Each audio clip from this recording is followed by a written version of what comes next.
Perkembangan perwakafan di Indonesia. Perwakafan di Indonesia memiliki sejarah panjang yang berakar dari tradisi Islam yang dibawa oleh para pedagang dan ulama. Sejak abad ke-13, awalnya wakaf bersifat tradisional, berupa tanah atau bangunan untuk masjid, pesantren, atau kuburan. Praktik ini berkembang secara informal, mengandalkan kesadaran masyarakat Muslim untuk menyumbangkan harta mereka demi kepentingan umat. Pada masa kerajaan Islam seperti Demak dan Mataram, wakaf mulai diatur secara lebih terstruktur, meskipun belum ada regulasi resmi dari pemerintah. Pada era kolonial Belanda, perwakafan menghadapi tantangan karena pemerintah Hindia Belanda memberlakukan kebijakan yang membatasi pengelolaan aset wakaf. Wakaf seringkali tunduk pada hukum barat, sehingga banyak tanah wakaf yang tidak terdokumentasi dengan baik. Namun, pesantren dan lembaga Islam tetap bertahan dengan mengelola wakaf secara mandiri. Baru setelah kemerdekaan,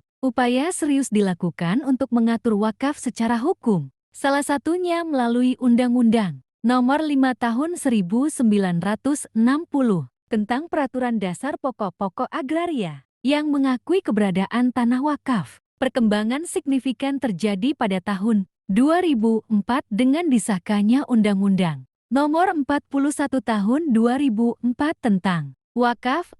Regulasi ini menjadi landasan hukum modern bagi pengelolaan wakaf di Indonesia, mencakup tidak hanya tanah tetapi juga aset bergerak seperti uang, saham, dan properti. Undang-undang ini juga mendirikan Badan Wakaf Indonesia (BWI) sebagai lembaga yang mengawasi dan mengembangkan wakaf nasional. Dengan adanya payung hukum ini, wakaf tidak lagi sekadar amal tradisional, melainkan menjadi instrumen ekonomi syariah yang potensial. Dalam beberapa tahun terakhir, wakaf uang, cash wakf, dan wakaf produktif semakin populer. Masyarakat mulai menyadari bahwa wakaf tidak hanya untuk pembangunan masjid atau kuburan, tetapi juga dapat dimanfaatkan untuk pendidikan, kesehatan, dan pengembangan usaha mikro. Contohnya, lembaga seperti Dompet Duafa dan BWI aktif menggalang wakaf uang untuk program beasiswa, rumah sakit, dan pelatihan wirausaha. Teknologi digital juga memudahkan masyarakat berwakaf melalui platform online,